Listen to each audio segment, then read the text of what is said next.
Welcome. I ain't like that.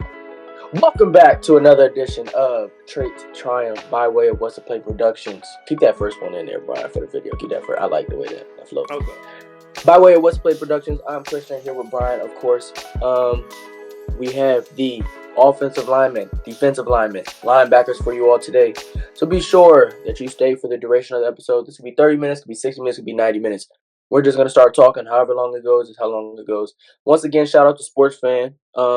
He was able to send in a little bit of intel on some certain prospects, so we'll be able to read that out for you all. But once again, make sure our viewers are sending out prayers to SportsFan and his family. Continue to keep him in the thoughts and prayers. So let's just get into it. What position group you want to start off with, Brian? Let's start with the old lineman, man. Yes. All right. So we're gonna last couple episodes we've been doing our rankings in tiers. So if you're not familiar with that, we're basically just grouping prospects, and there'll still be rankings within it, but we're grouping them based off how we basically would take them in the draft. Maybe we have a tier 1, which is maybe like top 10 to top 15 picks in the draft. Tier 2, which may be solid first round picks, so on and so forth. So you all are smart at home, so I'm sure you'll be able to figure out as we go.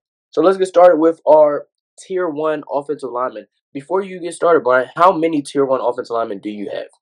So for me, I have 3 tier 1 offensive linemen for this year. Okay. I got the same amount. Let's see if we got the same 3. Who's your you could just list out your 1 through 3. All right, well, offensive lineman 1, Will Campbell out of LSU. Offensive lineman number 2, Kelvin Banks Jr. out of Texas. And then offensive line 3 is Armand Membou out of Missouri. All right, I got the same 3. I got Will Campbell 1, offensive line 1, offensive tackle 1, and if I believe if the arm measurements didn't come out in his favor, which they did, he still would have been my offensive lineman 1, whether he was projected as a guard or a tackle. Like you said, Kelvin Banks 2, and Armand Membou 3. Josh Simmons was close, but coming off the ACL injury, I wasn't comfortable putting him in that first tier, so he is the start of tier 2 for me. But Armand Membou at 3, I was close to putting him at 2. I feel like Kelvin Banks is a more well-rounded prospect right now, but the athlete that Membou is cannot be ignored. I feel like his combine really solidified him in that projected top 10 to top 12 range. He's a bit more raw than the top 2, but the athleticism is something that the scouts won't be able to turn away from. So he's found his way into tier 1 now. And for me, when it comes to offensive line, the name of this podcast is Traits Triumph, but when it comes to offensive line, I generally like to go with the players who are more production based. I mean, it's hard to gauge that when it does come to offensive linemen because even like prospect last year, like Olu Fashanu, he had the offensive line production. Like he hadn't given up I think more than 1 sack in the season, but he was still a raw prospect. To where you probably didn't start him at left tackle day 1. I think the Jets brought him along slowly, and I think they honestly did the right thing in hindsight. And he'll probably be their starting one of the tackles this year. But they brought him along slowly because he was a bit raw. Did have a little hands issues with his hand placement, and so being able to develop him along the line. Of course, the production was there in college, but you just want to make sure you're guaranteeing that production in the NFL. When it comes to offensive linemen, they have one bad season. It's very hard to recover from it. You see a prospect like Evan Neal. He had a really weak first season, and ever since then, he's been attacked. And it's like teams will put their best edge rusher on the side of the weakest link. And so if you're viewed as that weakest link, you'll be attacked for 17 games in the season. And so it's really hard to come back from a rough season as an offensive lineman and really solidify yourself, at least give you the same pedigree that you had before. Evan Neal was a top 5, top 10 pick. Yeah. He could have an average season. It's like Eric Flowers. Eric Flowers turned his career around, but he still wasn't worth the pick that he was taken at. So Evan Neal, he could still turn his career around, but he still won't be viewed or worth the pick that he was selected as. So offensive lineman, I like to go more production-based, more short things, and I feel like Will Campbell and Kelvin Banks are more so the short things in this class, but I see the reasons why Membou is creeping up into that first tackle or the second tackle off the board talks. So yeah, that's why I have him 3 and at the bottom of my tier 1. So I agree with you on Membou for sure. I think he's probably the best run blocker out of everybody in the group. But I believe there was some past things to be desired. It took me a minute to come around on him, but I think the combine plus getting a look at more tape, I believe that that's what propelled him to my offensive lineman 3 and my tier 1 guy. I think that, like you said about Olu, I think the good thing for Membou at least is that he's been a right tackle his whole career, so you don't have to worry about trying to asking him to like move from the left side to the right side like you might with for Will Campbell or Kelvin Banks. So I Mhm. think with all three of these guys, I think there are three AFC East teams that are probably going to go ahead and get those three. It may be different. We'll see how we look at this come mock draft time, but there are guys that have. I think there are guys that'll fill needs day one. I think that, as you said, Will and Kelvin are the most well rounded, and they also have the tape to match because they did go up against some top tier competition. And then I just think that from Membou's point of view, I think that he has room to grow, especially as a pass blocker. If he's able to do that, I think that he'll be worth the pick that he's been placed at. Yeah, I want to say this about Membu because I feel like Will Campbell and Kelvin Bates. I feel like I don't want to say short things as prospects, but I feel like you know what you're getting. But when it comes to Membu, like you had said, great run blocker. He's a terrific athlete, and that's what you really need in terms of elite run blocking is the athleticism as a blocker. Like you said, there are things to be desired in pass blocking. We had an episode a month or two ago where we were talking about the Bears and their needs and what they would do at where are they 10? Yeah, Um, and that was around the time that it was expected that Genty would fall to them, and so it was generally believed that they would take Genty if he fell in their lap. But Genty is expected to go 6, but you never know with running backs in the NFL draft. Um, and so I think the Bears we talked about them needing not necessarily needing O line right now, but knowing how expensive O line can get in the future because Braxton Jones is on his last year of his contract. You can only pay the O line a certain amount of money. And whether they draft Membu or whoever at 10 this year, I doubt very highly that Braxton Jones will be on the roster in 2026 because it's just impossible to pay all 5 offensive linemen over $10 million. yeah, And Darnell Wright is going to end up getting his money. And they've already paid the 3 interior guys. They already have the 3 interior guys making money. And so, like we say, Membu does have work to do. He's a good prospect, but there's still work to be done. There's still pass blocking that needs to be improved on. If he was to go to a situation where he does not have to necessarily play year one, like Lou Fashanu didn't have to play year one until the injuries forced him into the lineup, I believe he could benefit from that, learning from a Braxton Jones, learning from a Darnell Wright, being in the offensive line room with those kind of guys, with a Joe Tooney, being just in the room could really benefit him and probably have him set up for more success in his second year and probably the trajectory of his career in general. yeah. But we can move on to tier two. I already said the top of my tier two is Josh Simmons, Ohio State. Really well-rounded prospect, overall solid. I don't want to. It's very hard when it comes to talking about offensive tackles without a because I don't feel like he has a high ceiling, but I also feel like his floor is pretty steady. Um, so I think he could be a solid offensive tackle for the next 10 years for whatever team drafts him. He may not reach the level of Pro Bowl All Pro caliber, but and I'm really only saying that because the ACL tear, but we're in the era of people walking back from ACL recoveries in the next 3 to 4 months, Yeah, and they'll be able to fully recover in 6 or 9 months. Um, but just that year one growth that he'll probably need to make immediately. I don't know how much he'll be able to do that coming off the ACL tear. I believe he'll be healthy um, by week one, but I feel like he's missing out a lot on his off season workouts. I feel like he's spending a lot of rehab versus the actual working out aspect. So just based off this year one, what I'm expecting in the trajectory, I think he'll be solid, but I think it may be a little bit difficult for him to reach the All Pro tier of tackle. But I think that's fine for a tier two tackle in the draft. I'm almost certain he will be a solid tackle.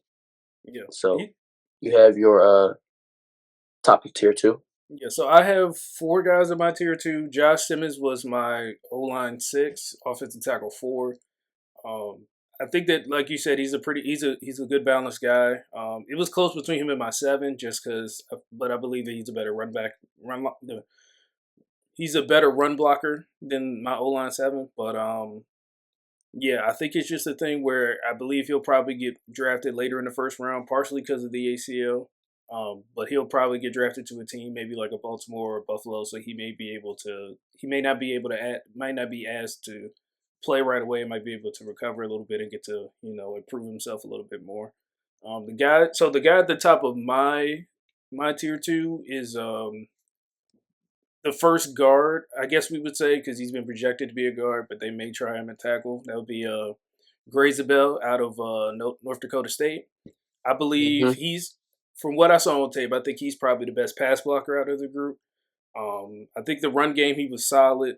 Um, the biggest thing with him is just going to be a question of um, competition, because obviously he played at North Dakota State, so it's not the SEC or the Big Ten, but I think that he'll be able to hold his own. Also, because of the fact that we're not too sure if they're going to try him at tackle first or if he's just going to be slotted right into guard. That may be dependent on what team drafts him, but that would probably be the. But he's a guy that I think could be at least a solid player, if not all pro or pro bowler type guy going forward. And I think if you get a guy like him in the middle to late first round, he's a guy that's going to justify that pick, because he's a guy that I think is has the tools and the technique to stick around for at least 8 to 10 years in the league. Yeah, I feel like Gray Zabel. I probably have him five as well, but I think it's really a tie for five. I've used Zabel as a tackle just off his frame. 6'6", 300. It's a tackle to me. But I can understand why people could suggest a move to guard. Um, but it really depends on what scheme he gets drafted to. If he gets drafted to a scheme where they want their guards to be pulling and moving, I don't love that fit for him because he's not the best mover. He's a bit slower and he's a bigger guy, so it's going to Yeah, be harder for him to move day one. Um, but I could see why they want the guard projection because he was in the FCS level, lesser competition, so they may project that he's a better guard than a tackle. But I think as a tackle, he'll hold up solid. Like you said, he's one of the better, if not the best, pure pass protector in the class. So I think with good coaching, you could coach him up to a starter level tackle. I just don't. He may not be ready day one.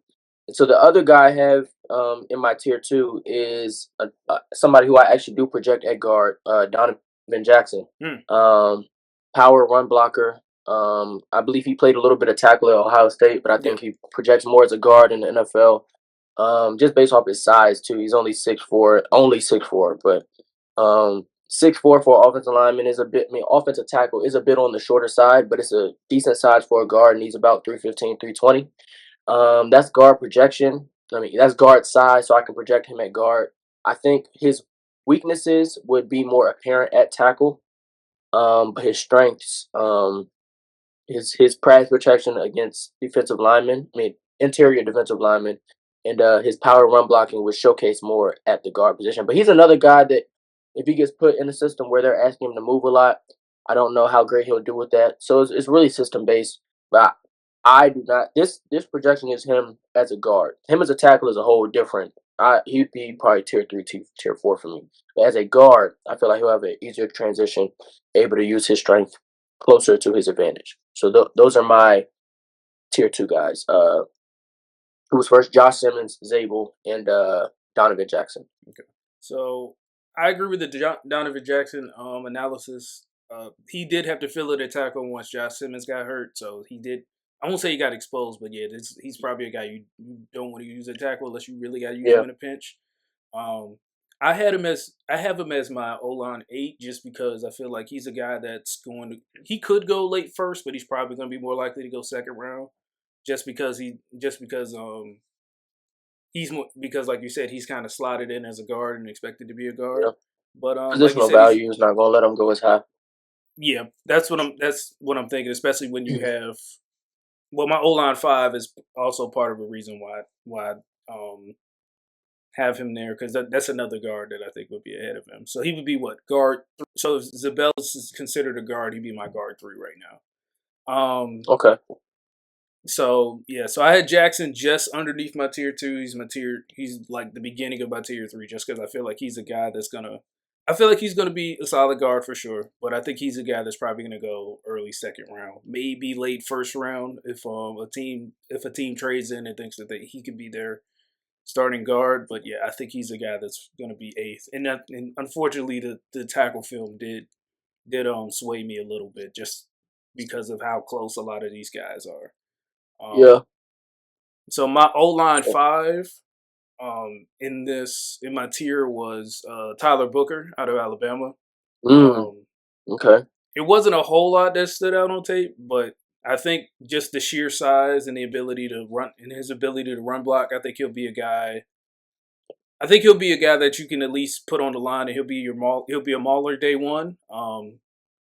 Pass protection wise, I didn't see a whole lot, so I'm not. So it's possible that there may be an issue there, but I think kind of like Membou, I think he just has the size and the strength to where it's going to be hard to get around him. But it'll be interesting to see how he looks at the next level. But I think he's a guy that's probably going to go late first as well. Maybe closer to mid first, but like 19, 20 type pick, not like 14 or 15. And then the final That's guy. Oh, good. go ahead. No, you're good. Okay. And I was gonna say the final guy in my tier two is Josh Conerly Jr. I had him as my O line seven. I was very impressed with his athleticism, and I think he's a guy that you could probably put on the outside as an offensive tackle. I think if you had to transition him to right tackle, he could do it. But I think that if somebody like Kansas City takes him, I think he's going to be groomed to be that left tackle, unless they believe in Kingsley as the left tackle. Probably same thing with the Ravens. So I think it just depends on where he goes. But yeah, I was very impressed with his athleticism. I believe he's a good pass blocker. His run blocking was solid. I wouldn't say it was like out of this world, but I think he was balanced enough to where I put him slightly ahead of Donovan Jackson on my list and underneath Josh Simmons. Yeah, I have Connerly, offensive tackle seven, first tackle. I mean, first lineman in my tier three. Similar to what you said, I just didn't put him in tier two because I wouldn't have him graded as high as some of the guys I would have in tier two. Yeah, Just like for me, those are guys who I feel completely comfortable taking in the first round. Connerly has a bit more questions to him. He doesn't have the same type of size for the offensive tackle position. I believe 6'4" some places, 6'5" other places. 6'4", I'm a little, I'm a little iffy. yeah, But if he's truly 6'5", then I'll shut my mouth. But when it comes to the pass protection, he has that great pass protector. Um, I think the run blocking could use a little bit of work. So in the NFL, he probably is a projected right tackle, but I think there are teams late that need left tackle going forward that could try to take him and, like you said, kind of mold him into their left tackle. This is another guy where he could go to a situation where there's an older tackle already in place that he can learn from and simply take over for once that tackle um, transitions past football. So that's tackle seven. Well, that's lineman seven for me, top of my tier three. I have Tyler Booker, offensive lineman eight. Another guard prospect who isn't the best mover, and I think we're getting a lot of that in this class. yeah, So that's just, I feel like he may be a little bit limited in where he's drafted. Just because certain teams want their guards to be able to move. So we're seeing that with him, Zabel, Donovan Jackson. So it's a lot of guys who may be limited in where they are able to go just because of scheme fits. But I also think he's not the best run blocker day one. He has the power to do so, but the technique isn't always there for him. But I think good coaching could get him coached up into the right spots because he has the frame, he has the power, he has the size to be able to do it. Just there's some technique misses sometimes with him. Um, but I think he'll be fine. Early second, potentially late first guy for me, but tier three, I would say. Trying to look through, I don't think I have anybody else in tier three because I feel like those are tier three is who I would take early second round, and that's that. Everybody else mid to late second round for me. If you had anybody. you wanted to mention. Yeah, I think I only have one other guy in tier three, but you may consider him. He may be a sleeper on your board. Just Tate Ratledge out of Georgia. I think it's not too much different from what we've been saying about like Booker and Zabel and the rest of the guards. But obviously he was solid on tape. He played against top competition at Georgia, and I think he's a guy that's going to be a day two pick for sure. Um, may have some things to work on, but I think he's a guy that you can, if nothing else, he'll be quality depth. But I think that he could be a starter right away, depending on what team is drafting him and where he gets drafted. Yeah, one guy I do want to mention is Wyatt Mullen. Yeah. Don't know much about him. Love his frame though, 6'6", 320. Um, I believe you can coach that up. But the one thing that they're saying on his report is the arm length. So how much you want to buy into that and how much you want to believe into it will determine where you would probably have where people would have him on their board. But for me, the size alone, the frame alone, and his ability to be a decent pass blocker immediately has him mid to late second round. So he'd probably be in my tier four if we was doing tier fours. But that's just the one other guy I wanted to mention. Okay. So if you had anything else on the offensive lineman, we can switch to the other side of the ball. And time to move to the other side of the trenches, man. The defensive line. All right. So you want to start with the defensive lineman or the linebackers? Let's start with the defensive lineman. Yeah, that'll probably take more time. So, defensive line, for all the viewers back at home, we did do our edge rusher episode. So, we will not be having any edge rushers or pass rushers in this segment.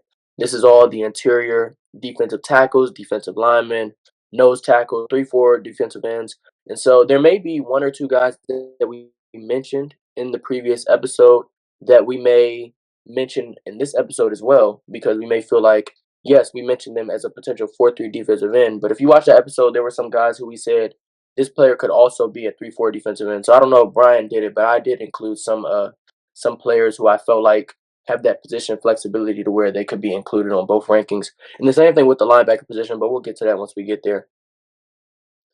So tier one, the only person in my tier one for the defensive lineman is Mason Graham. Overall solid prospect. I think you know what you're getting with him. The pass rushing upside is there. The run defending is there. The frame is there. 6'3", 320. That's a defensive lineman that I want on my team. He's been top 5, top 6 projected the entire draft cycle. So that's where he'll go. And I think he's in a tier of his own in terms of these defensive line prospects. You can argue, depending on how you view a couple of the Georgia guys. Let me where's the it's not Michael. What's the other guy's name? I know who you're talking about. Oh wait, no, it is Michael. Oh, okay. Okay. With the position flex. But I think I was saying Michael, if he would have to bulk up a little bit to be considered in that 3-4 in tier. So I didn't include Michael in this episode. But Mason Graham, I feel like is the obvious tier one prospect out of this class. So I agree with you there. We both have only Mason Graham in our tier one. I believe he's number 3 on my big board right now, and I got Will Campbell number 4. But just out of all the guys, obviously he's solid. He's a solid against run. But the biggest thing that I think separates him from everybody else is his pass rush ability. I believe that he has the highest ceiling out of everybody in this class right now. I would say day one, probably like an 8 to 10 sack ceiling, but with more coaching and things, it could probably rise. Now, 8 to 10 sacks for a D lineman is still pretty good, unless you're like Chris Jones or Aaron Donald or Dexter Lawrence. But he's a guy that I think can come in right away. He has pass rush moves. He's able to get to the quarterback. He has good closing speed. He's a guy that's going to be dominant in the run game. So he's just checks all the boxes that you want out of a defensive lineman. And like you said, I think he's leaps and bounds ahead of anybody else in this class. All right, before we continue, I want to read, because of course, all three of us, SportsFan included, has Mason Graham, defensive tackle 1. SportsFan's defensive tackle 2 is Derrick Harmon out of Oregon. And so I'll continue to read his defensive line takes as well, because I believe we may start talking about some of these players, like Walter Nolen, So he does have something to say about Walter Nolen. So let me read that here from SportsFan. Walter Nolen is overrated in his opinion. The second round prospect that will probably be drafted in the first round due to his splash plays, but he puts himself out of position a lot trying to make those splash plays. It reminds him a lot of former Cardinals and Ole Miss player Robert Kimdiche. So, sports fan, not the biggest Walter Nolen fan, and I feel like we're about to get into the tiers where we may see Walter Nolen show up. So, we can consider this. I have Walter Nolen. Make sure we check. Yeah, I have Walter Nolen, my defensive tackle 4. But he is in the latter half of my tier 2. My tier 2 goes as I believe we had Shamar Stewart in the edge rusher episode, but I think he was another guy who was mentioned as somebody who could potentially also be a 3-4 defensive end. Yeah. So I have Shamar Stewart, Kenneth Grant, and Walter Nolen in my tier 2. And let's just throw Derrick Harmon in there as well for sports fan. So these are my 4 players in my tier 2. Kenneth Grant, overall solid prospect for the early parts of the draft cycle. I feel like he was talked about as the second defensive tackle. It was like the 2 Michigan guys. Yeah. Either one, you go with either one of them. You can't go wrong. Kenneth Grant is more of the big built run stopper with some pass rushing upside, but he'll clog up the run. And the size says so, 6'3", 240. But I believe there is some pass rushing juice in there that I believe he could take advantage of because he is pretty athletic for his size with a good first step. So I believe the pass rush upside is there, and we already know what we're getting. I feel like from a run perspective. So for me, that's my obvious defensive tackle too. And I between him and Shamar Stewart, just as prospects, I believe Shamar Stewart may go higher because a lot of teams may value the athleticism with his frame. But I feel like Kenneth Grant is probably the more sure thing, and I don't see how he does not succeed in the NFL at something. He could be one of the best run defenders in the league, and I feel like that's a success from where he will be drafted. Because he'll probably go top 20, depending on the situation. And so for that, I feel like most obvious outcome is elite run defender with some potential pass rushing upside. Yeah. I agree with you there. So I have 4 guys, not counting Shamar Stewart. I have 4 guys in my tier 2. So like JG, I had Derrick Harmon. At first, I had Kenneth Grant as my D tackle too for the reasons that you named. But the reason why I picked Harmon is just because I feel like he has a little bit more pass rush upside and a little more positional versatility to speak. Because I think in 4-man sets he'll be a defensive tackle, but in 3-man sets he'll be more likely to be a he's a guy that you could possibly slide to the defensive end position just because of his pass rush Mm-hmm. ability. So that's why I have him as my 2, and then Kenneth as my 3. I have Walter Nolen as my 4. I think as Jalen said it in his notes, because we had talked about it. I think if he's a guy that gets drafted by, say, the Giants, you put him next to a guy like Dexter Lawrence, he's a guy that can thrive right away. But if you're asking him to be the guy, if you're asking him to be the guy, it may be a little bit more difficult for him to produce the numbers you may be looking for day one, depending on where he is drafted. I do think he has some pass rush upside, so depending on the team that he's with, I think that he has a chance to flash the potential that people saw out of him people had him early on going like 10, 11 in the draft, like very early mock drafts. But yeah, that's my D tackle 4. And then my final guy in the tier is Deone Walker out of Kentucky. Ooh, I have you know what's crazy? I was looking before we started, but I was like, it might be a little too early. Tier 2 might be a little bit too early, but he has a lot of the same similarities in terms of what I like out of Kenneth Grant. That he has a little bit. He'll probably be he probably leans more dominant run defender yeah. with the less likely pass rush upside that Kenneth Grant has. But I was feeling him for tier 2. Pause. But I just felt more comfortable in tier 3. But I didn't think anybody else was going to share that opinion. That's why I just got beat. I can't be scared. I figured you were probably going to have him in tier 3, but it was going to be one of those like top of tier 3. He But is. He's the top of my tier 3. Viewers at home, use this as a lesson to not be scared to take that leap. In general, I'm very disappointed in myself because in general, I take chances with my draft analysis. So for me, it was just I was a little too hesitant, but I appreciate you having them tier two, and so now I feel comfortable. Even top of tier three, I felt like may have been a little crazy for some people, but ah, yeah, you had the guts, I didn't. Yeah, I just think he has the potential. I think kind of like I said with Harmon, I think he's just a guy that I think he could be situationally a 3-4 DN. If he might have to slim down a bit, but I think he has the potential. He just I see him kind of like how I saw Leonard Williams like with the Giants. I think he's a guy that's going to be disruptive in the run game, and I think he's a guy that you'll see a whole lot of hurries and pressures on his stats. But just because he doesn't have the closing speed, he may not have the number of sacks. But he'll be a disruptor. He'll be a guy that's impactful day one, and he's a guy that you'll be able to he's a guy that you'll be able to mold into a great player. So he may not have more than maybe 4 or 5 sacks a season, but he's a guy that when you look at the tape, you'll understand that he's helping the guys around him, and he's especially if you have like dominant edge rushers. So he's a guy that yeah, I was debating, but I was like, yeah, he's probably tier two because the Ugh, only guys I have in my tier three, I'm like, I think he's a notch above them. So 6'7", 330 with a little bit of juice. I should have just said it. Who cares? I should have just said tier two. I'm glad you had the guts to do it though. But he is definitely at the top of my tier three, just because I know what I'm getting as a run defender. I know what I'm getting from a size perspective. This is a nose tackle who could potentially give you a little bit of juice as a 3-4 end.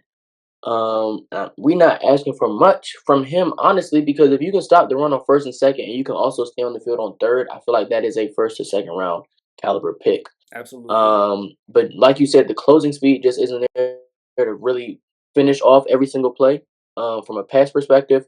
So that may limit his upside on the third downs because causing the pressure and the hurry is important. But I think a lot of teams may want him to also still be a play finisher, and he just may not be a play finisher at this point.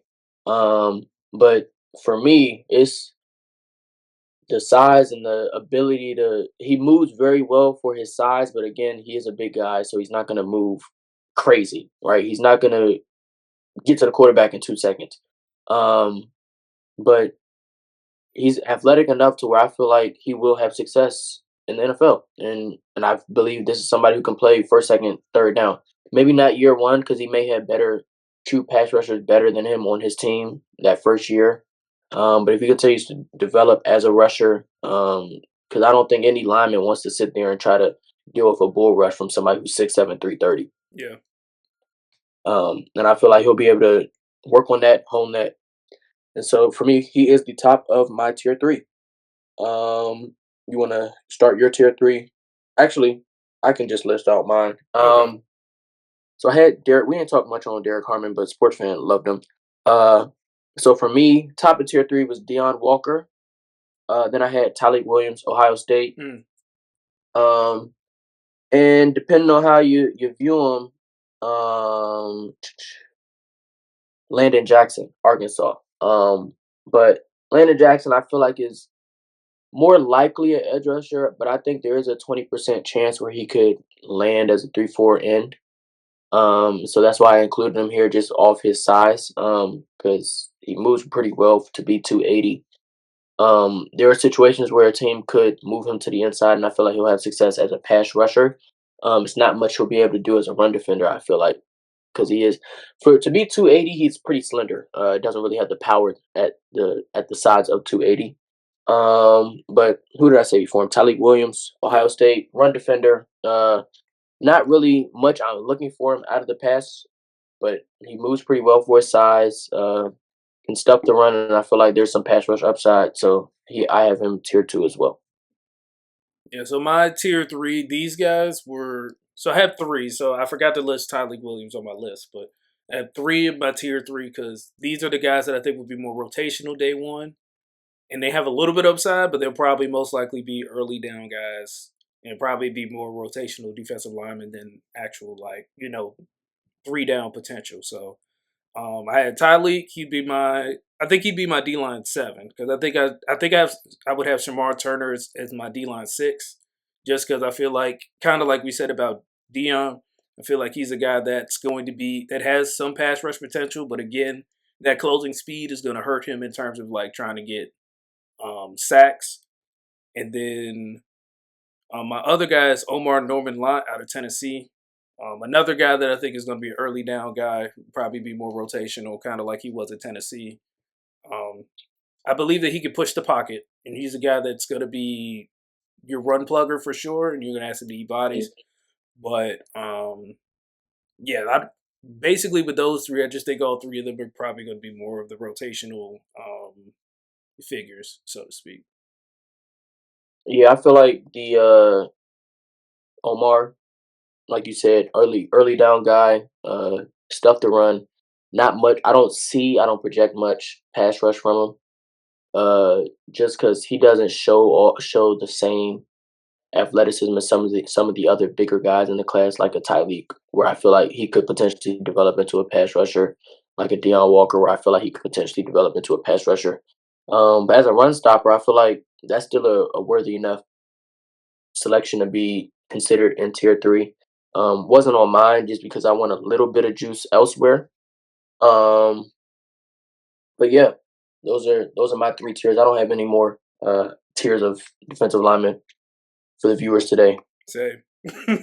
But so we can move to the linebackers, and as a linebacker hater that I am, as well as running backs, for this class is pretty solid, Yeah. all things considered. It's really how you view Jalon Walker, right? And so, SportsFan, of course, sent in his notes on Jalon Walker, and so for me, depending on how he's viewed as a prospect, Jalon Walker would be linebacker one or linebacker two, but we included him in the edge list as well. But he is in my tier one of linebacker. But Jalon Walker, this is by way of sports fan. Jalon Walker should definitely be considered an edge rusher going forward because while he did some hybrid stuff at Georgia, I think he would have the most impact on the edge. He's not as refined as a pass rusher as Abdul Carter, but I see similar things from them traits wise. Just explosive off the ball and physical and setting an edge in the run game. Had good bend getting around SEC offensive tackles like Will Campbell and Kelvin Banks. Also was the main guy spying QBs in game versus mobile QBs. He will have to put on some weight as he's slightly undersized for a full-time edge rusher. Let me make sure that was all that he said on Jalon Walker. It was. So, Sportsman views Jalon Walker as a pure edge rusher. And I feel like we were saying the same thing kind of in our edge rankings, but we do have to consider that some teams may. Like I think in the edge episode, I said he may take the true Micah Parsons path, Yeah. where Micah Parsons was drafted to be a hybrid guy, and they experimented with him as off-ball linebacker. But he was so dominant at edge rusher that he gave them no other choice but to move him to a full-time edge rusher. So for Jalon Walker, I feel like the same path could occur. But I think one thing that Sportsman mentioned in how Jalon Walker was used as a spy for a lot of the mobile quarterbacks kind of shows his athleticism as an actual linebacker that could be developed. So if a team wanted to, that they could. They could have him potentially as an off-ball linebacker who he's a great mover for his size. But like Sportsman said, if he was to be a true edge rusher, he would have to add on more size. If he's a linebacker, then I think he has great size for what he is right now. But he's a great mover, moves well in space. But I think we all just feel like there's more upside as an edge rusher than there is as a pure linebacker. But if he stays at linebacker, I would have him as linebacker one or two. I don't really know. I like him and Jihaad pretty equally. They're both the only guys I have in tier one, really. Um, so yeah, you have anything on Jalen before I read his eval on Jihaad Campbell? Yeah, if we had Jalen and listed as a linebacker, I'd have him in my tier one for sure. I think I'd have him over Jihaad just because of the rush the versatility ability as an edge. Since we believe that he's more likely to be more dominant than Jihaad in that category, but yeah, not too much to say. Ma basically said everything I was going to say in the Edge episode. So if you want to hear more of our thoughts about Jalon Walker, you can go back and check the Edge episode. Yes, please, because that's where we value him. But we have to consider that teams may value him as linebacker as well. You never know. Yeah. For Jihaad, another versatile prospect. But we consider him more linebacker, right? So, this is SportsFan's eval. Jihaad is the real hybrid type of linebacker that the old Pats would have loved. Outside of them, the Vikings and the Cardinals, Seattle, and Bucks, I project the Bucks to draft him to be the heir apparent to Levante David. I'm not sure how many teams would actually have him both be off ball and rush the passer. He definitely is still raw in the pass rushing department, but he's probably the most physically gifted linebacker in the class with his weight, height, and speed. Really an every down backer who only cons our positional value and that sometimes he can fall for play action and end up in the wrong spots. That's every linebacker ever. Yeah. But in terms of being a true off ball backer, don't think there's any prospect even in the same tier as him. So, Jihaad Campbell, widely renowned as linebacker one by most people. And so he's a former sportsman in the tweet that let us know he's a former edge recruit. So Alabama recruited him as an edge rusher, but he transitioned into the off-ball linebacker hybrid role because, like the eval says, he's a bit raw as a pass rusher, but he's more effective currently as a linebacker. And I feel like he's probably the opposite of Jalon Walker, in which his upside will come at linebacker. This way that he moves in space, his athleticism, like he said, height, weight, speed.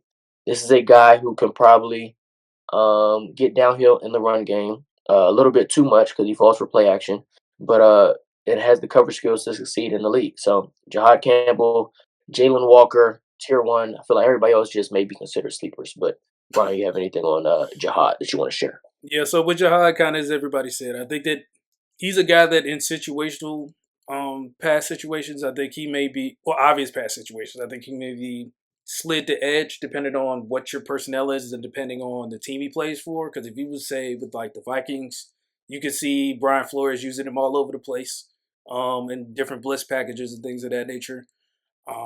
But for me, I think that his value is going to be as an off-ball linebacker because he's able to get sideline to sideline. As we said, his coverage skills are very good. And he's a guy that when he diagnoses the play, kind of like most of these linebackers, but when he diagnoses the play, he doesn't miss, for basically to speak. So I think that he's going to be great against the run game day one. I think that his coverage skills are good enough to where he'll be. I think he has the chance to be an all-pro linebacker going forward. Probably won't get it his first couple years just because you got Roquan Smith and Fred Warner still in the league, but he's a guy that I think has the potential to be that kind of guy. And as Jalen said, he just leaps and bounds above any other linebacker in this class. And it's really hard to value the linebackers that don't exceed their position. I feel like Jihaad Campbell, Jalon Walker, these are guys that exceed their position. It's like they do things outside of the confines of a regular linebacker. And it's not to necessarily put the position down because, we're in an era where running backs and linebackers are not necessarily getting what they feel is their worth. And you can see it in the draft. It's been very less common in which you'll see a linebacker go top 10 unless they're exceptional. I feel like Jihaad does fit into the exceptional category. I don't know if he'll go top 10 just because I don't know how much positional value has really tanked his stock. But I feel like great defenses with great linebackers, I feel like the value is there. And so if he's given the opportunity to lead a defense, I feel like he'll have success and he'll be worth the first round pick wherever he goes. I do think he should and will go first round though. Moving outside of those two, we're back to the regular guys. But there's somebody I do want to bang the table for. As an Oklahoma Sooner fan, Danny Stutsman, I've watched him from his freshman year up until now. The speed shows up on tape. The coverage, work in progress, but it's better than initially thought.